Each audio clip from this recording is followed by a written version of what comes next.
Bismillahirrahmanirrahim. Alhamdulillah. Wassalatu wassalamu ala rasulillahi wa ba'd.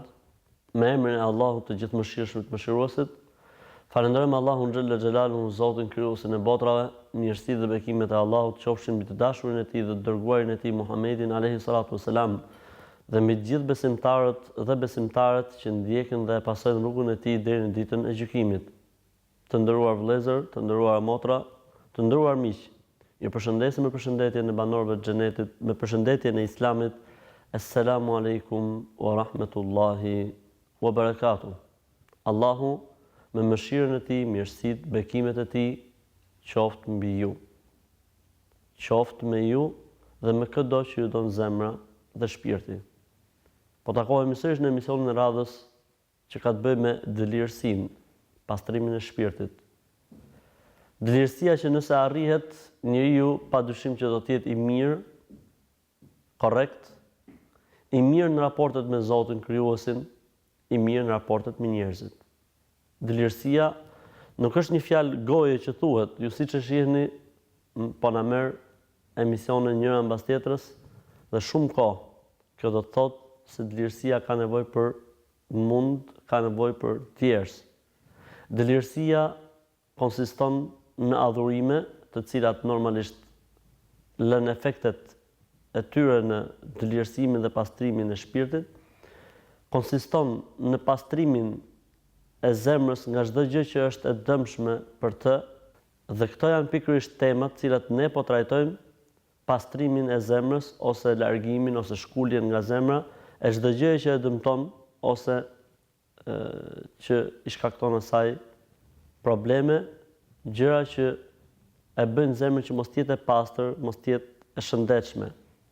Sepse baza e çdo gjëje është zemra e njeriu, nëse ajo është e pastër, nëse është e dirë, nëse është e mirë, në të ose prej saj burojnë të gjithë të mirat.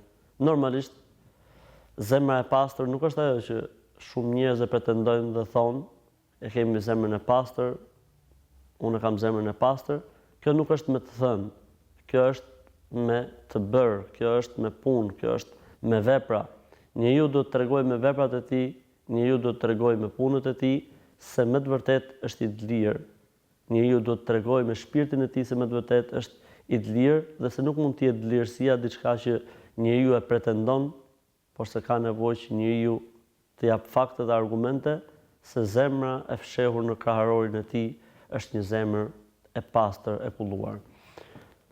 Edhe sot do të ndalemi në një moment tjetër interesant që ka të bëjë me largimin e të këqijave nga zemrave, me shkuljen e një sëmundje tjetër nga zemra që është vetpëlqimi. Vetpëlqimi i cili e çon individin në disfat, po edhe shoqërinë ose komunitetin ose grupin e interesit. Vetpëlqimi është përmendur në Kur'an dhe është përmendur nga hadithet e Muhamedit alayhi salatu wasalam si një sëmundje e rrezikshme që kur prek ose si një virus që kur prek dhe sjell pasoja deri në katastrofale. Për shembull, i madhi Zot në Kur'an tregon një moment kur shokët e profetit alayhi salatu wasalam, dhe ata njerëzit më të mirë, i preku ky virus. Thot Zoti në Kur'an: "Wa yawma Hunainin idh a'jabatkum kathratukum falam tughni ankum min Allahi shay'a." Dhe në ditën e Huneinit, është një dita e çlirimit të Huneinit, ju u çuditët ose patët vetpëlqim me numrin tuaj, mirë po tek Zoti nuk ju bëri dobi. Dhe situatat krejt ndryshuan, megjithëse juve ju duket se situatën e keni në kontroll, çdo gjë u kthye përmbys e ishte mëshira e Zotit që ju ndihmoi që dolët nga situata e vështirë. Po kështu Zoti i gjithësisë në surën El-Hashr tregon se një grupim i madh njerëzish në Medinë bën akte kundër sigurisë dhe qetësisë të Medinës në kohën e profetit alayhis salam, duke u vetpëlqyer në forcën, në kështjellat e tyre, thot Zoti në surën El-Hashr, duke treguar situatën: wa dhannu annahum mani'atuhum husunuhum min Allah fa atahum Allahu min haythu lam yahtasibu.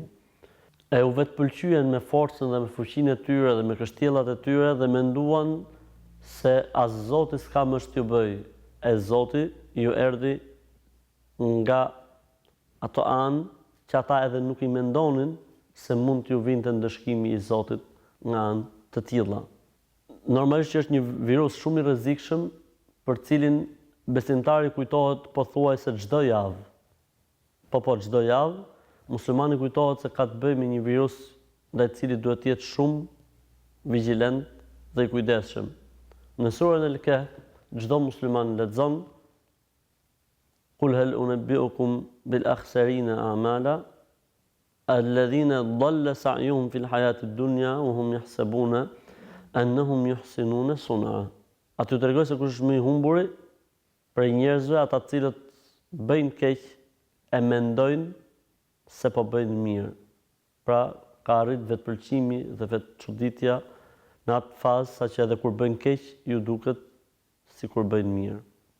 Kohët që jetojmë janë kohë ku njerëzit janë larguar nga besimi, janë larguar nga dija e vërtet, mungon e ndërgjegjësimi dhe vetëdijësimi i duhur, i cili normalisht ngjallet dhe merr fuqi atëherë kur ka edhe besim. Dhe jemi në një kohë ashtu siç thot profeti alayhis salatu wassalam, idha ra'aita shuhan muta'an wa hawan muttaba'an wa i'jaba kulli dhi mar'in bi nafsihi fa'alayka bi khasati nafsik. Nëse jeton në një kohë ku lakmia ka mbizotëruar, pasimi i dëshirave, tekave dhe epsheve është bërë si mod dhe njerëzit vetë pëlqejnë vetet e tyre ose kanë arritë të vetë çuditen me vetjet e tyre, atëherë thot merru me veten tënde dhe prit kiametin. Ose në një hadith tjetër pejgamberi alayhis salatu wassalam thot, nëse ndodh një gjë e tillë, pra tre çështje që ne i ndodhem, atëherë je i arsyetuar që të shkëputesh nga njerëzit e të jetosh në vete, sepse ky është një argument i qartë se situata po kalon, domethënë, në një gjendje shumë të vështirë. Pra është përmendur edhe vetë çudia ose vetë pëlqimi, është përmendur si një prej arsyeve që tregojnë rrezik, sepse njeriu i cili është i prekur nga kjo sëmundje harron se çdo e mirë dhe çdo gjë që ai ka është prej Zotit dhe mendon se është ai i cili është burimi i gjithë mirave dhe është ai i cili është burimi i mbrojtjes nga çdo e keqe dhe harron se Zoti është ai i cili faktikisht është ai i cili sjell të mirën, pavarësisht se ne jemi sebepi i saj, dhe Zoti është ai i cili largon të keqen, pavarësisht se ne jemi sebepi i saj. Abdullah ibn Mesudi radhiyallahu anhu porosiste dy gjëra e shkatërrojnë njeriu: pesimizmi dhe vetkënaqësia ose vetpëlqimi ose vetçudia. Pesimizmi e bën njeriu që mos punoj sepse i ka humbur shpresat. Po dhe vetpëlqimi e bën njeriu që mos punoj më sepse thot e kam siguruar. Dhe lumturia nuk mund të jetë dhe nuk mund të ketë lumturi nëse nuk ka lodhje, nëse nuk ka mund, nëse nuk ka përpjekje. Ibn Ata el-Iskenderi porosiste duke thënë: çdo gjë e keqe e ka origjinën nga vetkënaqësia. Dhe çdo gjë e mirë e ka origjinën prej vetkriticizmi. Do të thotë se njeriu kur është i vetkënaqur mund të bëjë çdo gjë. Dhe njeriu kur nuk e ka vetkënaqësinë, atëherë është i prirur që vazhdimisht të jetë hulumtues, të punojë, të jetë i kujdesshëm, sepse mendon se ashtu siç duhet mendojë çdo njeri, se punët unë nuk i kam aty ku duhet dhe nuk jam aty ku duhet, dhe kjo vazhdimisht e bën atë që të jetë i vëmendshëm për të bërë atë që është më e dobishme për të në jetën e kësaj bote dhe më e dobishme për të në jetën e botës tjetër. Dhe porosiste gjithashtu duke thënë që të shoqërosh një ignorant i cili nuk është i kënaqur me vetveten e tij, është më e dobishëm sa të shoqërosh një njeri i ditur i cili është i vetkënaqur me veten e tij. Është interesant fakti se një herë nënën e besimtarëve, Aisha radhiyallahu ta'ala anha, e pyetën në lidhje me një ajet kuranor, dhe ajo është thënia e Zotit xhalla xhelaluhu, "Wala tuzakku anfusakum, huwa a'lamu biman ittaqa." Mos i lavdroni vetet tuaja, ose mos flisni mirë për veten tuaj, mos pretendoni se jeni të kulluar, si më thënë. I thanë nënën e besimtarëve, çfarë ka për qëllim Zoti me këtë ajet kuranor? Dhe përgjigjet nëna e besimtarëve Aisha radhiyallahu ta'ala duke thënë, njeriu nuk duhet të shoh veten e tij ose të shoh tek vetja e tij se ka arritur gradat e larta të bamirësisë. Njeriu asnjëherë nuk duhet ta shohë tek vetja e tij një gjë e tillë, përkundrazi, sa më lart të jetë njeriu, aq më shumë është kritik ndaj vetes së tij, aq më shumë është kritik ndaj veprave të tij, aq më shumë është kritik ndaj vendimeve apo fjalëve të tij. Madje qysh në momentet e para të fillimit të shpalljes, Zoti xhelalu edukon profetin alayhis salam dhe i edukon shokët e tij, pikërisht që të jenë të kujdesshëm. Thot Zoti xhelalu Muhammed alayhis salam, i thot wala tamnun tastakthir. Dhe mos bëj diçka me të cilën ti mendon se ke bërë diçka të madhe, ose se më thënë mos u kreno për atë që bën, mos u lavdro për atë që bën, mos e bëj të madhe atë që bën. Pra nëse bën diçka mos e bëj të madhe. Pra qysh në fillim Zoti edukon profetin, në fillimin e shpalljes edukon profetin e tij Muhammedin sallam dhe edukon shokët e tij të parë, pra që sapo u futën në Islam, që të jenë të kujdesshëm, sepse një gjë e tillë domethënë se sjell pasoja të rënda për individin, po edhe për komunitetin apo grupin e njerëzve të cilët mund të preken prej kësaj sëmundje ose prej këtij virusi. Nëse ndodh tek njeriu mbasi e bën një vepër të mirë, vetpëlqimi ose vetçudia, mund të çojë deri në ekzekutimin e mirësisë ose të sevapit. Thot Zoti në Kur'an, ja ayyuhalladhina amanu la tubtilu sadaqatikum bil manni wal adha. O ju që keni besuar, mos i shkatroni sevapet e sadakas duke u krenuar, duke u lavdruar apo duke i dëmtuar njerëzit. Njeriu që vuan nga ky virus, patjetër që do të infektohet nga disa probleme. Ai do të infektohet me mendimallësinë. Njëri i cili ka vetçudi dhe sheh sikur ai është burimi i të mirave apo i të këqijave, kjo e çon atë në mendimallësi. Allahu na ruaj. Vetpëlqimi e çon njeriu në harrimin e mëkateve dhe gjunaheve. Vetpëlqimi ose vetçuditja e çon njeriu në zhvlerësimin e punëve të mira dhe veprave të mira.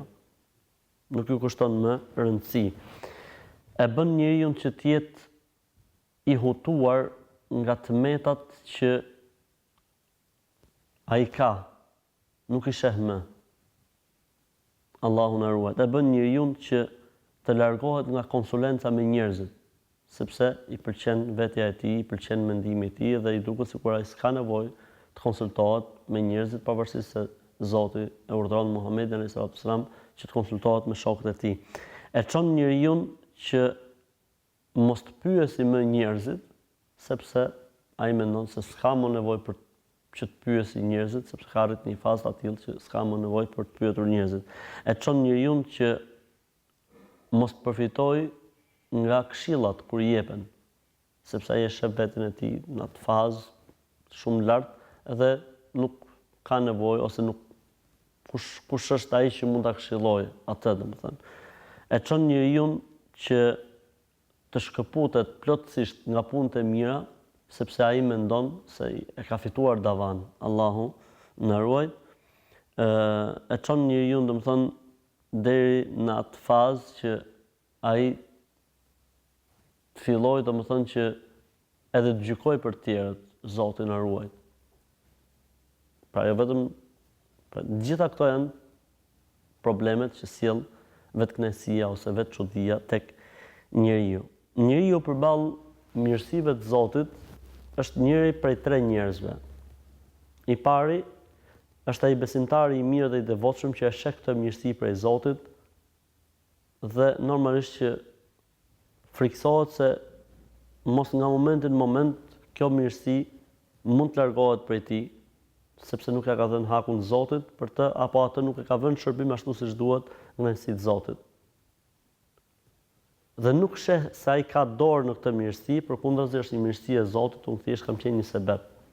Rasti i dytë është kur njeriu, domethënë, e përjeton këtë mirësi si një mirësi që i është dhënë prej Zotit, mirë po nuk mendon se ajo mund t'i largohet ndonjëherë. Mendon se do ta ketë gjithmonë. Në këtë rast, prap nuk kemi të bëjmë me vetpëlqimin ose me vetkënaqësinë, po normalisht nuk është gjendje normale, po nuk ka arrit në atë fazën problematike. Dhe rasti i tretë është atëherë kur njeriu i përjeton të mirat e Zotit dhe ai mendon se dhe gëzohet me to dhe nuk mendon se mund t'i largohet ndonjëherë dhe ja atribon arritjen e tyre, ja atribon zgjuarësisë të tij, mençurisë të tij, ja atribon çfarë them, domethënë mundit e tij dhe harron se këto janë prej Zotit dhe në këtë rast ne kemi të bëjmë atë që quhet vetpëlqim ose vetkënaqësi, për cilën ne edhe po flasim në këtë emision. Nëse dikush në këto momente mund të mendojë se përdesë kemi bëjmë me diçka kaq të rrezikshme dhe kaq problematike për shëndetin e zemrës së njeriu, si mund shpëtojmë prej saj? Shumë e thjeshtë është për shpëtuar prej saj. Është dija se çdo e mirë që ne përjetojmë është prej Zotit, xhel xhelalu. Njeriu duhet të kuptojë se nuk ka i dorë. Faktikisht është mirësia e Zotit dhe begatia e Zotit. Nëse ti do të thosh, po jo, unë kam punuar që e bëra shtëpinë, për shembull, unë kam punuar që arrita këtë punë. Dakord, po kushtata forcën. Unë punova që e mora diplomën, kushtata zgjuarësinë, kushtata mençurinë. Jo, po unë prej devotshmërisë time, unë po bëj namazin, po bëj gjë, kush ta dhuroj, kush ta dha. Walaula fadlullahi aleikum wa rahmatuhu ma zaka minkum min ahad. Mos ishte mëshira e Zotit, mirësia e Allahut, Zoti kishte mundsuar askënd që të ishte në këtë rrugë, po është Zoti ai i cili të ka përzgjedhur. Është Zoti ai i cili t'i ka dhënë këto mirësi dhe begati. Është Allahu ai i cili duhet falendëruar dhe ndaj tij duhet ndjehemi shumë borxhli, se sado që ne të kemi dhe sado që ne të arrijmë, nuk është gjë tjetër vetëm se e shkruar për të madhit Zot xhel xhelaluhu.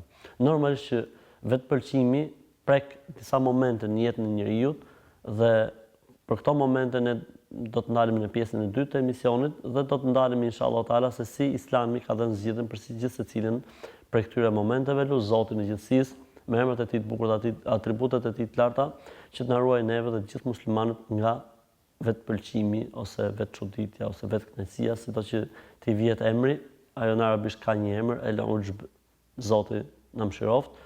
Do të shkëputemi për disa momente për të vazhduar në pjesën e dytë të emisionit inshallah taala.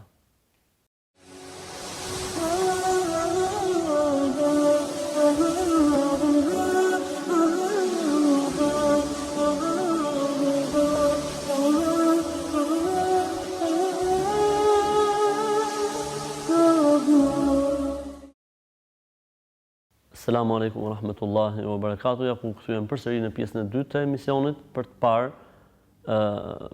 si më thënë, ku zhvillohet vetpëlqimi, vetkënaqësia, ku zhvillohet dhe ilaçi për gjithë secilin prej këtyre rasteve. Prej momenteve që njeriu mund të preket nga vetpëlqimi është momenti i bukurisë, i trupit, i shëndetit. Dhe vjen një moment që njeriu vetë çuditet, vetë pëlqen veten e tij dhe arrin një fazë që harron Zotin, krijuesin, harron gjithçka dhe Islami na ka mësuar se ka pas njerëz që janë mburrur me fuqinë e tyre, me forcën e tyre, saqë në një moment thanë, men ashaddu minna quwwa. Kush është më i fortë se sa ne mbi sipërfaqen e tokës? Përfundimi i tyre ishte me një oshtim shumë të thjesht që erdhi nga qielli, mbetën gjithë paralizuar, Zoti na ruaj. Njeriu me të vërtet mund të ketë, domethënë, forcë, mund të ketë fuqi, po të mendoj për shembull një grip nëse i vjen. Çfarë ndodh me të? Të mendoj origjinën e tij. Ky trup, kjo bukuri, gjithë këto mirësi, faktikisht kanë një origjinë. Dhe se faktikisht njeriu nuk zgjodhi në barkun e nënës ngjyrën e syve të tij, as nuk zgjodhi ngjyrën e flokëve të tij, as nuk zgjodhi se sa i gjatë do të jetë apo i gjerë. Gjitha këto kanë qenë të shkruara dhe të përcaktuara. Mos u mashtro, mos u habit, sepse një ditë dheu do të tresë trupin, do të tresë mishin, do të tresë gjithçka dhe do të mbetesh ish dikushi për një kohë dhe pastaj asgjë, si shumë njerëz që sot nuk përmenden sepse nuk kanë bërë gjë për Zotin e tyre. Momenti tjetër mund të jetë momenti i forcës, pra dikush mund të ketë forcë shumë, mund të jetë shumë i fortë dhe vetkënaqet ose kalon vetë çuditje me vetveten e tij dhe harron se faktikisht do të vijë një moment që kjo forcë do ta lërë. Harron se kjo forcë nuk do të thotë sukses. Është një prej mjeteve që mund ta çojë njeriu në sukses, por nuk është i gjithë suksesi. Transmetohet se Sulejmani alayhi salatu wasalam një natë tha, sonte do të kaloj tek gjithë gratë e mia e do të më japi Zoti nga një djalë e gjithë do t'i kem, si më thënë, luftëtar në fe dhe në besim. Dhe nuk tha inshallah. E Zoti nuk i dha vetëm se një gjysmë fëmijë, sepse ai u mbështet tek forca e tij dhe tek fuqia e tij dhe harroi se njeriu nuk është gjë tjetër vetëm se një sebeb e Zoti është ai i cili ka në dorë gjithçka. Prej momentet të vetëpëlqimit njeriu është zgjuarësia e tij dhe mençuria e tij. Me të vërtetë njeriu mund të jetë i zgjuar, mund të jetë i mençur, mund të jetë drejtarak, sepse këtu ke ne për shembull, ai që është drejtarak dhe mashtruesi thonë është i mençur. E ky njeri që ja ka dhënë Zoti këtë mirësi, nuk duhet të kalojë në vetëpëlqim, as nuk duhet të lavdërohet. Pse? Sepse është një dhuratë prej Zotit, xhelle xhelaluhu. Për këtë arsye thonë dietarët e Islamit, kujt i ka dhënë Zoti zgjuarsinë, ai është më afër për ta kuptuar se kjo zgjuarsi është dhuratë prej Zotit, duke parë njerëzit e tij që janë pranë tij, qofshin këto në gjak, qofshin këto në farefis, qofshin këto njerëzit në vendin ku ai jeton, po qoftë edhe duke parë njerëzit të cilët Zoti nuk ka dhënë këtë mirësi. Pasi mirësia e zgjuarsisë nuk funksionon me peshë truri, po funksionon si dhuratë dhe një dritë dhe një energji që Zoti xhelle xhelaluhu me të dallon disa njerëz në krahasim me disa të tjerë. Vetëpëlqimi me fismërinë. Pra unë jam nga filan fis ose nga filan vende të tjera. Normalisht që një gjë e tillë në Islam është propagandë e ignorancës, siç thot Muhamedi alayhi salatu wasalam, po faktikisht, domethënë, nuk është ajo që e bën njeriu të jetë i shpëtuar tek Zoti i gjithësisë, për dy arsye. Arsyeja e parë se fismëria ose prejardhja e njeriu nuk është në dorën e tij. Është një ndarje e bërë nga Zoti i gjithësisë. Pra nëse unë jam tek ky fis ku jam sot, e ti je tek X fis që je sot, kjo nuk është përzgjedhja jonë. Ne kemi lindur këtu, ti ke lindur atje, ai tjetër ka lindur. Po kështu edhe ngjyrat, po kështu edhe racat e kështu me radhë. Faktikisht kjo nuk është se ngren peshë tek Zoti, sepse kjo është punë e Zotit. Kjo është arsyeja e parë. Arsyeja e dytë është se njeriu duhet të argumentojë për veten e tij se si është dhe nuk mund të lavdërohet me të parët e tij. Pra nëse do të ishte në mesin tonë njëri i cili është biri i një dietari të madh për shembull, po faktikisht atë nuk e ndihmojnë punët e tij dhe veprat e tij. A do të bënte kjo dobi, a do të kishte vlerë tek njerëzit, do të kishte vlerë tek njerëzit. Për këtë arsye dhe Muhamedi alayhis salam i drejtohet një ditë bijes tij, Hallës, Xhajës, duke ju thënë: "O Fatime, bija e Muhamedit, puno se nuk të bëj dot dobi tek Zoti. O Abbas, xhaxhai i Muhamedit, punoi thotë se nuk mund të bëj dobi tek Zoti në botën tjetër. O Safie, halla e Muhamedit, sallallahu alaihi wasallam, punoi thotë se unë nuk mund të bëj gjë tek Zoti në botën tjetër për ty." Pra njeriu po nuk punoi vetë, nuk mund të arshyetohet, as nuk mund të justifikohet me paraardhësit e tij. Inma hiya a'malukum, janë veprat tuaja, uhsiha lakum, unë do t'ua marr në llogari, faman wajada khayran falyahmidillah, wa man wajada ghayra dhalik fala yalumanna ila nafsihi. Kush gjen mirë, le të falenderojë Zotin, e kush gjen diçka tjetër, atëherë mos të çortoj vetëm se veten e tij, pra nuk e ka Zoti fajin, po e ka veten, e ka ai vet fajin. Ngjitet Bilali radiallahu ta'ala anhu në Qabe për të thirrë ezanin ditën e çlimit të Mekës dhe disa njerëz i afrohen Muhamedit sallallahu alaihi wasallam dhe i thonë: "O pejgamber", i thonë: "O Muhamedi", i thonë sallallahu alaihi wasallam, si ka mos ai sklavit, unë gjit, do të thonë ish sklavi, se nuk ishte më sklav. Tha pejgamberi sallallahu alaihi wasallam, këta janë propaganda të ignorancës, të janë thirrje ignorante. O njerëz, dhe lexoj fjalën e Zotit: "O ju njerëz, ne ju kemi krijuar prej një mashkull dhe një femre, dhe ju kemi bërë popull dhe fise që të njiheni më i mirë tek Zoti për jush është ai i cili është më i devotshëm dhe më i përkushtuar ndaj Zotit xhallahu xhallahu." Vetpëlqimi me mbështetjen e njeriu tek zullumqtarët. Ka njerëz që kalojnë në fazë kënaqësie dhe vetkënaqësie për faktin se një X-in apo Y-in për njerëz të cilët janë zullumqtar në tokë. E Zoti i Madh ju përgjigjet këtyre njerëzve duke thënë: "Wala tarkanu ila alladhina zalamu fatamassakumun nar." Mos u mbështetni tek zullumqtarët, se do t'ju kap edhe juve zjarri, siç i ka kapur atë, siç do t'i kapi ata. Ishte një ushtri e madhe ajo e cila krenohej me Firaunin, mirë po përfundoi dhe pati fatin e Firaunit. Kështu që në përgjithësi, ata që duan të jenë me zullumqtarët dhe rrinë pranë zullumqtarëve dhe krenohen me të qenit pranë tyre apo me njohjen e tyre, mund të zërë ajo që do t'i zërë ata, se normalisht Zoti i Madh edhe po nuk ka dha në këtë botë, do t'ua jap në botën tjetër. Në moment tjetër mund të jetë vetënajësia e njerit kur ka fëmijë shumë. Siç thoshin qafirat në kohën e Muhamedit alayhis salam, nahnu aktharu amwalan wa aulada, ne kemi më shumë fëmijë, ne kemi më shumë pasuri. Muslimani si e sheh, normalisht që të kesh fëmijë shumë është mirësi e madhe dhe Islami i nxit besimtarët që të jenë me sa më shumë fëmijë, sepse rreziku dhe furnizimi është në dorë të Allahut. Mirë, por kjo nuk e lejon besimtarin që ta kalojë këtë në vetkënaqësi, sepse çdo besimtar lexon në vetë çuditje, desha të them më mirë, se njeriu mund të ketë kënaqësi kur ka fëmijë, po me kuptimin e çuditjes, pra ta shohë veten të ndjej një lloj kënaqësie, çudie me veten, duke ignoruar të tjerë, duke e parë veten më të mirë se të tjerët ose duke atribuar këtë vetes tij apo fuqisë tij. Zoti xhallal xhelaluhu në Kur'an, në surën Al-Kahf, na ka treguar një ngjarje ku dikush lavdrohet duke thënë: "Ana aktharu minka malan wa walada", un kam më shumë i thas sa ti fëmijë edhe pasuri.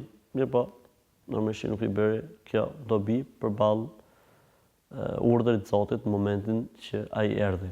Jo vetëm kaq, por besimtari edhe pse, domethënë, e sheh si mirësi dhe begati, po e sheh edhe si përgjegjësi, se Zoti thotë: "Ja ju ledhina amanu qu anfusakum wa ahlikum nara", o ju që keni besuar, ruajini vetet tuaja dhe familjet tuaja nga zjarri i xhehenemit.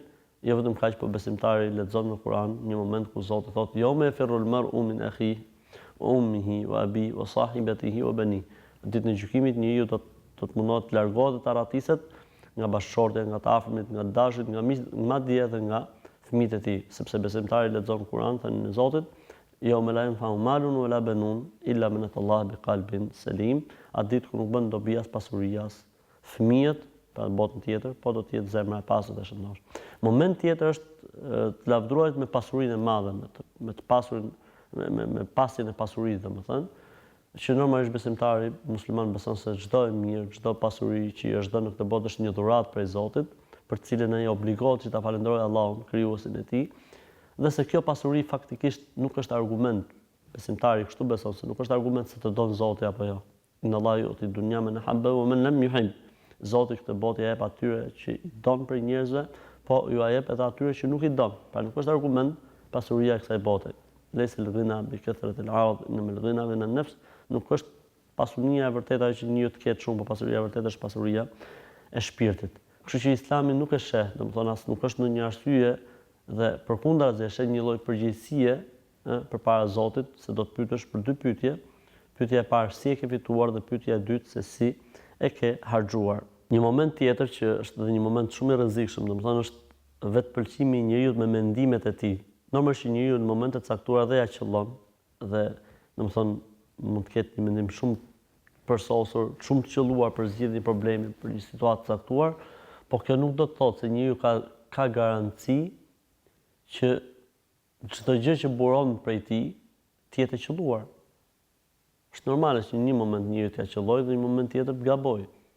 Madje Zoti i Madh Xhel Xhelalu me urtësinë e tij ka përcaktuar ose ka gjykuar që edhe profeti në momente të caktuara të bënte ndonjë gabim në mënyrë që pagabueshmëria të jetë dhe përsosmëria të jetë atribut i plot dhe absolut për Zotin Xhel Xhelalu.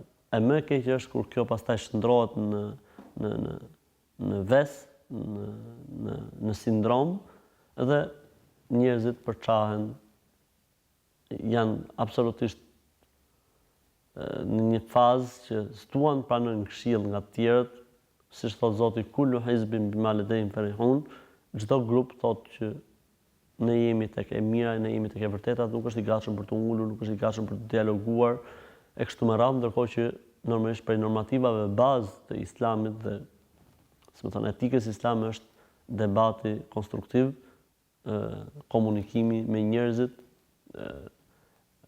këmbimi i informacionit dhe pse jo këmbimi i eksperiencave kështu me radhë.